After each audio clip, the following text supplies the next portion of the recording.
Imaginez-vous allongé sur le sable chaud d'une plage paradisiaque, par une nuit calme. La brise légère caresse votre visage et le ciel nocturne s'étend au-dessus de vous comme un voile infini, parsemé d'étoiles qui semblent battre au rythme de votre cœur. Au loin, le doux murmure des vagues s'échouant doucement sur le rivage crée une mélodie apaisante. Tout là-haut, la lune brille majestueusement, projetant sa lumière douce comme une étreinte silencieuse qui enveloppe tout autour de vous. Tandis que vous contemplez ce spectacle, un sentiment de mystère envahit votre esprit. Que se cache-t-il au-delà de ce ciel si vaste et silencieux? Et si je vous disais que la réponse à ce mystère est dissimulée dans les Écritures depuis des milliers d'années?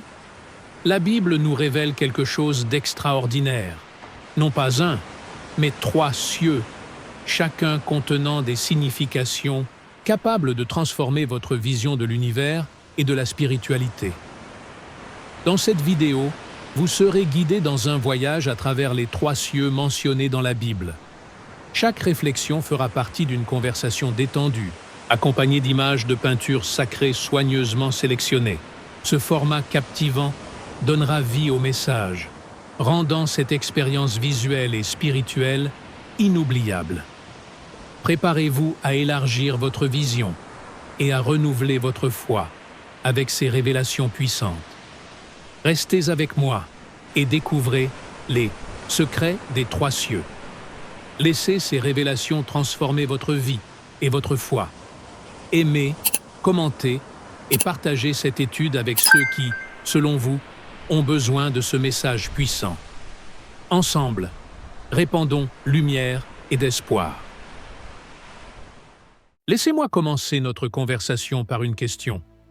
Avez-vous déjà levé les yeux vers le ciel et laissé votre esprit vagabonder sur tout ce qui pourrait s'y trouver? Je ne parle pas seulement des étoiles ou des planètes, non.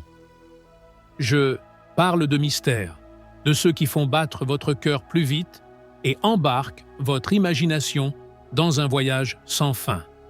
La Bible mentionne 3 cieux, chacun porteur d'une histoire, d'une leçon, d'un dessein.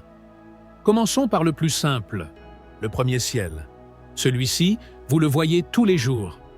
Bleu, parfois parsemé de nuages, ou même gris quand vous avez oublié votre parapluie. Ce ciel est le théâtre de nos vies. C'est là que les oiseaux volent, que le soleil se lève et se couche, et que la pluie tombe pour nourrir la terre. Réfléchissez un instant. N'est-ce pas merveilleux de voir comment tout cela fonctionne en parfaite harmonie? Prenez le soleil, par exemple. Il est là, fidèle, chaque jour, illuminant la vie de tous sans distinction. Et cela me rappelle une chose, la grâce de Dieu. Une grâce aussi constante et généreuse que ce soleil qui réchauffe nos vies. Mais attention, saviez-vous que, dans la Bible, ce premier ciel a déjà été le théâtre d'événements importants? C'est par ce ciel que Dieu nous parle à travers la création. David, dans le psaume 19, a écrit « Les cieux racontent la gloire de Dieu, et l'étendue céleste annonce l'œuvre de ses mains. » Ainsi, lorsque vous regardez un coucher de soleil flamboyant ou que vous voyez les étoiles scintiller, dans l'obscurité, Dieu est là, vous montrant à quel point il est grand. Y avez-vous déjà pensé? C'est comme s'il vous disait « Regarde ce que j'ai créé pour toi, et ce n'est qu'un aperçu de tout ce que j'ai préparé. » Mais voici la partie fascinante. Ce premier ciel, aussi beau soit-il, n'est qu'un commencement. Il est comme l'entrée d'un grand banquet. Avez-vous déjà imaginé cela? La Bible nous montre qu'il existe quelque chose de bien au-delà de ce ciel physique. Et c'est ici que nous montons au 2e ciel. Ah, le 2e ciel. Il est plus mystérieux, invisible à nos yeux, mais la Bible nous en laisse des indices. C'est un champ de bataille invisible, où anges et forces spirituelles s'affrontent. Je vais vous confier une chose. Si votre vie vous semble parfois être un champ de bataille, imaginez ce qui se passe dans ce ciel. C'est là que les prières sont entendues. que les batailles sont livrées et que les miracles commencent à se dessiner. Impressionnant, n'est-ce pas? Et le plus extraordinaire, c'est que Dieu est aux commandes de tout, tel un entraîneur qui connaît chaque stratégie pour gagner un match, même si, parfois, nous ne comprenons pas toutes ses tactiques. Vous voulez un exemple dans la Bible? Rappelez-vous le livre de Daniel. Au chapitre 10, Daniel priait, mais sa réponse mit 21 jours à arriver. Pourquoi? Parce que l'ange porteur du message fut retenu par des forces spirituelles du mal dans le deuxième ciel. Il fallut l'intervention de Michel, l'archange, pour que le message de Dieu atteigne Daniel. Imaginez un instant ce qui se passe en ce moment même dans le deuxième ciel, pendant que vous priez. Frisson garanti, non? Mais avant d'aller plus haut, faisons une petite pause. Avez-vous remarqué à quel point notre vie est remplie de premiers cieux? Nous sommes tellement concentrés sur ce qui est juste devant nous, le travail, les factures, la routine, que nous oublions qu'il existe quelque chose de bien plus grand. Peut-être qu'aujourd'hui est le jour où vous lèverez les yeux pour vous rappeler que, même si le premier ciel est magnifique, il y a bien plus qui nous attend. Et savez-vous ce qui est fascinant? Nous avons tendance à penser que tout se passe ici-bas, dans le premier ciel. Mais la Bible nous enseigne qu'il existe une connexion directe entre le ciel visible et l'invisible. Prenez la pluie, par exemple. Avez-vous déjà imaginé que chaque goutte est comme une bénédiction de Dieu? Et quand le vent souffle, peut-être est-ce un rappel qu'il est toujours proche, même si nous ne pouvons pas le voir.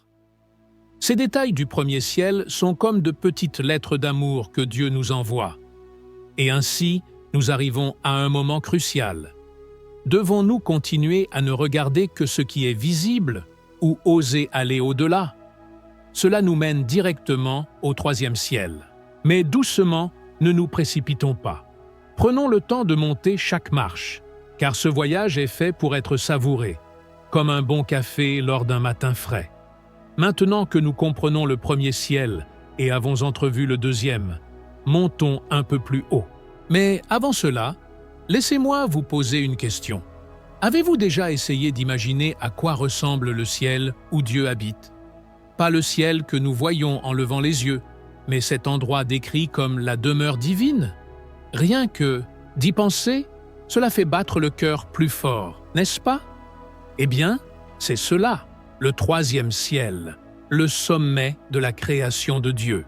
Pour comprendre le troisième ciel, nous devons retourner à l'un des passages les plus intrigants de la Bible. Le récit de l'apôtre Paul dans 2 Corinthiens 12. Il parle d'un homme qui était en réalité lui-même enlevé au troisième ciel. Paul décrit cet endroit comme étant si glorieux, si au-delà de notre imagination, qu'il était incapable de le mettre en mots. Maintenant, réfléchissez. Si Paul, avec toute sa sagesse et son éloquence, n'a pas pu le décrire, imaginez combien cela doit être merveilleux. C'est le genre de chose qui ne peut être contenu dans des mots, seulement dans le cœur. Mais qu'est-ce qui rend le troisième ciel si spécial? La réponse est simple. C'est là que Dieu se trouve. C'est l'endroit où il règne, où sa gloire brille plus fort que le soleil de midi. C'est la destination ultime pour ceux qui mettent leur foi en lui, un lieu où il n'y aura plus de douleur, ni de tristesse, ni de larmes. Maintenant, faisons une pause. Avez-vous déjà pensé que, même en vivant dans le premier ciel, il est possible d'avoir un aperçu du troisième? Quand vous ressentez la paix au milieu du chaos, ou quand une prière trouve une réponse inattendue, ce sont de petites touches du ciel suprême dans nos vies terrestres. C'est comme si Dieu nous donnait un avant-goût de l'éternité. Et savez-vous ce qui est encore plus fascinant? Le troisième ciel est aussi un rappel de l'attention infinie que Dieu nous porte. Imaginez, le Créateur de tout, qui pourrait habiter n'importe où, a choisi de préparer un lieu pour être avec nous. Jésus lui-même l'a dit dans Jean 14. « Dans la maison de mon Père, il y a plusieurs demeures. Je vais vous préparer une place. » Avez-vous déjà réfléchi à cela? C'est comme si Dieu était cet hôte parfait qui planifie tout, dans les moindres détails, de la décoration au menu, pour que vous vous sentiez chez vous. Laissez-moi vous raconter une histoire. Un jour, un vieil homme m'a dit qu'enfant, il s'allongeait souvent dans l'herbe et regardait le ciel, essayant d'imaginer à quoi pourrait ressembler l'endroit où Dieu habite. Il voyait le ciel comme une grande étreinte bleue, avec des nuages flottant comme des coussins. Et vous savez quoi? En grandissant, sa foi n'a jamais perdu cette simplicité. Il disait « Je ne sais pas à quoi ressemble le ciel, mais je suis sûr que c'est l'endroit où mon cœur trouvera enfin son repos. » Cela m'a fait réfléchir. Et si, parfois, nous rendions les choses bien plus compliquées que ce que Dieu souhaite pour nous? Il nous appelle à faire confiance, à lever les yeux vers le ciel et à nous rappeler qu'il existe quelque chose de plus grand, quelque chose qui donne un sens à tout cela. Le troisième ciel n'est pas seulement une destination, c'est une invitation. Une invitation à vivre avec un objectif, à voir au-delà de ce qui est visible. Et en parlant de voir au-delà, laissez-moi vous poser une question. Avez-vous remarqué que les cieux, tous les trois, sont connectés? Le premier ciel nous émerveille, le deuxième nous met au défi, et le troisième nous inspire. C'est comme une grande symphonie où chaque partie joue son rôle, mais tout converge vers le même chef d'orchestre. Et ce chef d'orchestre, il ne fait pas que diriger, il nous invite à jouer dans cette musique. Y avez-vous déjà pensé?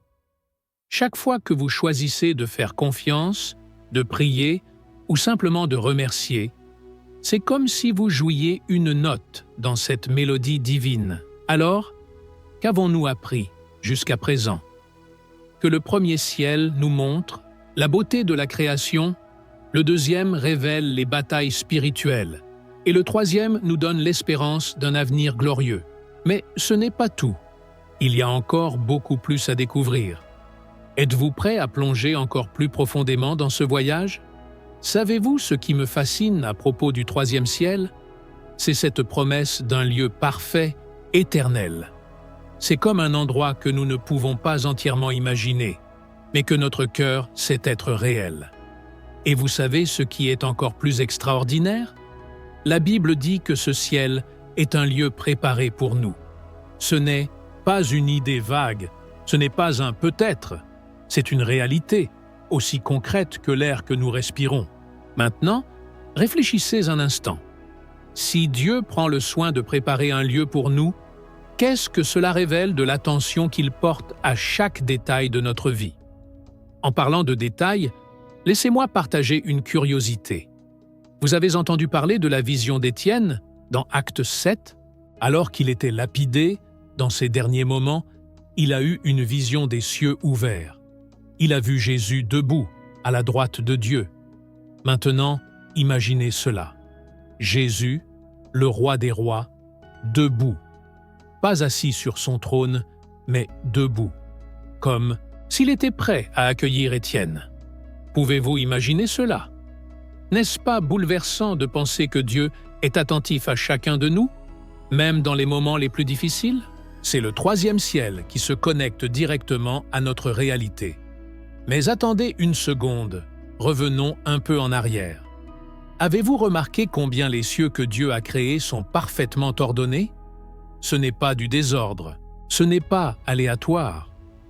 C'est comme si chaque ciel avait une fonction spécifique dans le plan divin.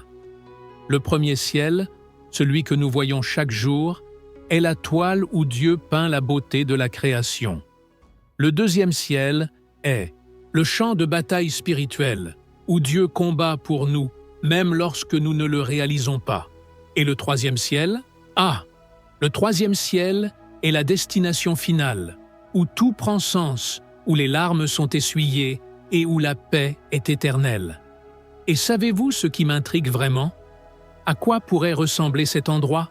Car, voyez-vous, la Bible nous donne quelques indices. L'Apocalypse 21, par exemple, parle d'une nouvelle Jérusalem, avec des rues pavées d'or, des murs ornés de pierres précieuses et une rivière cristalline qui traverse la ville. Bien sûr, tout cela peut être symbolique, mais symbolique. Ou non, cela évoque un lieu qui dépasse notre imagination. Et maintenant, je dois vous avouer une chose. Si là-bas, il y a du café et des croissants, pour moi, c'est déjà parfait. Blague à part, cette description dans l'Apocalypse est bien plus qu'un portrait d'un lieu magnifique. C'est un message d'espérance. C'est comme si Dieu disait « J'ai préparé quelque chose de si extraordinaire que tu ne peux même pas l'imaginer. Mais fais-moi confiance, car ce qui t'attend est bien meilleur que tout ce que tu as déjà vu. » Cela ne remplit-il pas votre cœur d'espoir? Même dans les jours difficiles, dans ces moments où tout semble aller de travers, se rappeler de cet endroit apporte du réconfort, une force renouvelée. Et en parlant de réconfort, avez-vous remarqué que les cieux sont aussi une invitation à trouver le repos en Dieu? Pensez-y un instant. Si Dieu est capable de créer quelque chose d'aussi grandiose, d'aussi parfait, ne serait-il pas aussi capable de prendre soin de nous ici, dans le premier ciel? Parfois, nous nous inquiétons trop. Nous courons dans tous les sens, essayant de tout contrôler. Mais les cieux nous rappellent que Dieu est au contrôle. Il prend soin des oiseaux du ciel, de l'éclat des étoiles, des vagues de la mer. Alors, pourquoi ne prendrait-il pas soin de vous? Et c'est là qu'une question cruciale se pose. Comment cette vision des cieux transforme-t-elle notre vie aujourd'hui? Il ne s'agit pas seulement du futur, de ce troisième ciel que nous atteindrons un jour. Il s'agit de vivre avec un but dès maintenant. C'est regarder le premier ciel et y voir la gloire de Dieu. C'est se rappeler que, même dans le deuxième ciel, où les batailles spirituelles se déroulent, Dieu est aux commandes. Et, par-dessus tout, c'est avoir la certitude que le troisième ciel est notre destination finale. Alors, qu'en pensez-vous? Commencez-vous à voir les cieux d'un autre œil? Au passage, si ce message touche déjà votre cœur, profitez-en pour aimer cette vidéo, vous abonner à la chaîne et activer la cloche. Ainsi, vous ne manquerez aucun contenu qui pourrait transformer votre vie et celle des autres. Maintenant que nous avons réfléchi sur les cieux et leurs merveilles, laissez-moi vous partager quelque chose qui m'a toujours impressionné. La manière dont Dieu utilise les cieux pour communiquer avec nous. Je ne parle pas de phénomènes spectaculaires, comme des messages écrits dans les nuages, mais de la façon dont les cieux nous rappellent, chaque jour, les soins attentifs de Dieu. Vous savez, ces jours où tout semble compliqué, et soudain, le ciel s'ouvre sur un coucher de soleil si beau qu'on dirait un tableau peint à la main. Ce n'est pas une coïncidence.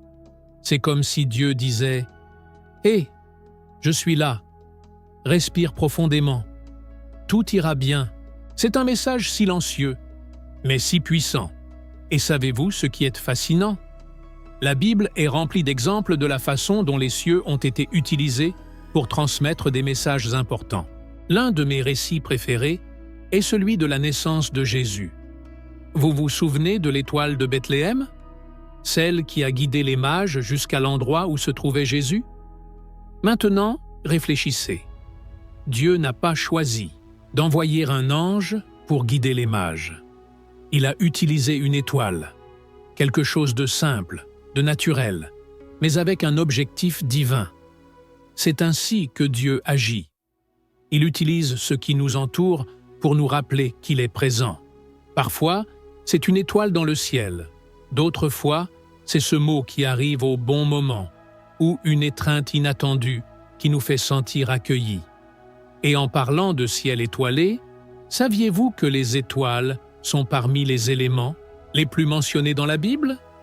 David, dans le psaume 8, dit « Quand je regarde tes cieux, œuvre de tes doigts, la lune et les étoiles que tu as fixées, je me dis, qu'est-ce que l'homme pour que tu te souviennes de lui? » C'est si profond. C'est comme si le ciel était un rappel constant que, bien que nous soyons si petits face à l'immensité de l'univers, Dieu nous connaît par notre nom et se soucie de chaque détail de notre vie. Maintenant, laissez-moi partager une histoire amusante.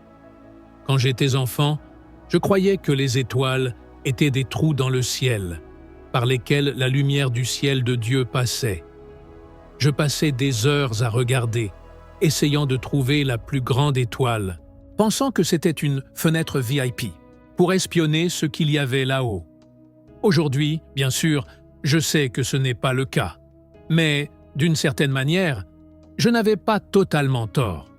Les étoiles, avec toute leur lumière, nous offrent un aperçu du pouvoir et de la gloire de Dieu. Et en parlant de gloire, avez-vous déjà entendu parler de la gloire des cieux? C'est une expression qui revient souvent dans les textes bibliques, et elle est toujours associée à l'idée de quelque chose qui pointe vers Dieu. Le ciel, avec son immensité, est comme une immense flèche qui nous rappelle de lever les yeux, surtout quand les choses ici-bas deviennent difficiles. C'est pourquoi la vision des cieux est si importante. Elle ne fait pas que nous inspirer, elle nous donne aussi une perspective. Et savez-vous quoi? Parfois, ce dont nous avons vraiment besoin, c'est d'une perspective. Quand tout semble confus, chaotique, regarder le ciel, c'est comme appuyer sur le bouton « Reset ». C'est un rappel que Dieu est aux commandes, qu'il y a quelque chose de plus grand que nos problèmes immédiats. Et ce n'est pas seulement beau, c'est transformateur. Parce que, quand on comprend cela, notre façon de voir la vie change. On commence à vivre avec plus de but, avec plus d'espoir. Et cela m'amène à une réflexion. Profitons-nous suffisamment de ce que les cieux ont à nous enseigner? Parce que, voyez-vous, le ciel n'est pas seulement un lieu de contemplation, il est aussi une invitation à l'action. Lorsque Jésus est monté aux cieux, les disciples sont restés là, fascinés, les yeux levés. Mais savez-vous ce que l'ange leur a dit? Pourquoi restez-vous à regarder vers le ciel? Jésus reviendra de la même manière que vous l'avez vu monter. C'est profond. C'est comme si Dieu disait « Regardez le ciel, oui, mais n'oubliez pas d'agir ici sur terre. Et regardez, c'est une grande leçon. Car, tandis que nous attendons le troisième ciel, tandis que nous traversons les luttes du deuxième ciel, nous devons donner du sens à notre temps dans le premier ciel. Nous devons être une lumière, tout comme le ciel est une lumière pour nous. Nous devons répandre l'espoir, tout comme le ciel nous donne de l'espoir chaque jour. Et savez-vous comment nous commençons à faire cela? Par des choses simples, un sourire, un mot gentil, une prière pour quelqu'un dans le besoin. C'est ainsi que nous apportons un petit morceau du ciel sur la terre. Parce qu'au fond, il ne s'agit pas seulement d'atteindre le troisième ciel. Il s'agit de vivre d'une manière qui reflète déjà un peu de ce qui est à venir.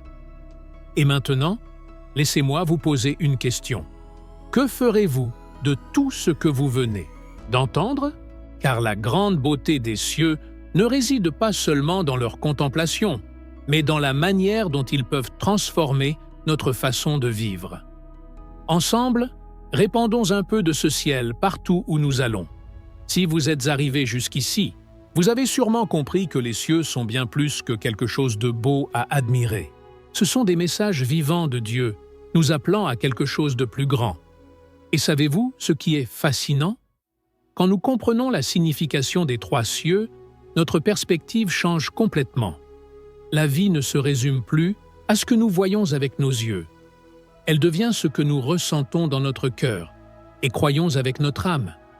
Maintenant, laissez-moi partager avec vous une phrase que j'ai lue un jour et que je n'ai jamais oubliée. Le ciel n'est pas une limite, c'est un commencement. N'est-ce pas incroyable? Parce que le premier ciel, avec toute sa beauté, n'est qu'une introduction. Le deuxième ciel, avec ses batailles spirituelles, est l'endroit où nos prières trouvent leur chemin, vers le trône de Dieu. Et le troisième ciel, le troisième ciel est la grande récompense, le dénouement heureux que Dieu a préparé pour ceux qui l'aiment. Et en parlant de récompense, soyons honnêtes. Combien de fois oublions-nous cela? Nous sommes tellement préoccupés par les problèmes du quotidien, les factures à payer, les objectifs à atteindre, que nous perdons de vue l'essentiel. Mais alors, je me rappelle ce que Jésus a dit. Ne vous amassez pas des trésors sur la terre, où les mythes et la rouille détruisent, mais amassez des trésors dans le ciel. Matthieu 6, 19, 20. Et que signifie cela? Que notre véritable trésor est là où ni le temps ni les difficultés ne peuvent l'atteindre. C'est là que se trouve le cœur de Dieu, et c'est là qu'il veut que le nôtre soit aussi. ABC, savez-vous quoi d'autre? Dieu ne nous appelle pas à attendre passivement ce ciel. Il nous appelle à le vivre ici et maintenant, en reflétant sa lumière à travers nos actions. C'est comme si, chaque fois que vous pardonnez quelqu'un, vous ouvriez une petite fenêtre du troisième ciel pour illuminer le premier. Chaque fois que vous choisissez la bonté, même lorsque c'est difficile, c'est comme si vous apportiez un fragment d'éternité dans le présent. Laissez-moi vous raconter une histoire. Un jour, un garçon regardait le ciel avec son père. C'était en fin d'après-midi, et le ciel était teinté d'orange et de rose. Le garçon demanda « Papa, tu crois que Dieu habite derrière ce ciel ?» Le père, un sourire au coin des lèvres, répondit « Je pense que oui, mon fils, et je crois que, lorsque nous faisons de belles choses ici, nous aidons à peindre le ciel que nous verrons là-haut. N'est-ce pas une image magnifique? Chaque acte d'amour, chaque geste de foi est comme un coup de pinceau divin sur la toile de notre vie. Et voilà la grande question. Comment vivre comme des citoyens du troisième ciel, tout en étant encore dans le premier? La réponse est plus simple qu'elle n'y paraît. Il ne s'agit pas de faire des choses grandioses ou parfaites. Il s'agit d'être fidèle dans les petites choses. Se lever chaque jour avec la décision de faire une différence, même si elle semble minime. Car, au bout du compte, ce sont ces petites actions que Dieu utilise pour transformer le monde. Et en parlant de transformation, je veux vous laisser une invitation. La prochaine fois que vous regarderez le ciel, ne voyez pas seulement les nuages ou les étoiles. Voyez-y une promesse, voyez-y une connexion. Rappelez-vous que vous faites partie de quelque chose de bien plus grand que ce que vos yeux peuvent percevoir. Et surtout, souvenez-vous que Dieu, qui a créé les cieux, vous a aussi créé avec un but. Il vous aime, il vous voit et il prépare quelque chose d'extraordinaire pour vous. Avant de conclure, laissez-moi insister sur une chose. Vous n'êtes pas seul. Chaque fois que vous regardez le ciel et ressentez son immensité, sachez que Dieu est là, mais qu'il est aussi ici, à vos côtés, dans chaque détail de votre vie. Il est dans le soleil qui réchauffe votre peau, dans la brise qui caresse votre visage, et même dans la pluie qui nettoie la terre. Il est partout, car les cieux sont le reflet de son amour. Alors, que ferez-vous de tout cela? Allez-vous laisser les cieux vous inspirer à vivre avec plus d'espoir, plus de but, plus de foi?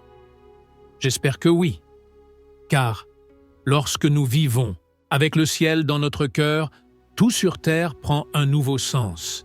Et, lorsque nous atteindrons enfin le troisième ciel, nous regarderons en arrière et comprendrons que chaque instant en valait la peine. Et pour conclure, je veux vous remercier de m'avoir accompagné jusqu'ici. J'espère que ce message a touché votre cœur et renouvelé votre foi. Si vous avez ressenti quelque chose de spécial, partagez cette vidéo avec quelqu'un qui en a besoin. Aimez, commentez, et ensemble, répandons cette lumière et cet espoir. Que Dieu bénisse votre vie et que les cieux continuent de vous inspirer chaque jour. À très bientôt pour notre prochaine rencontre.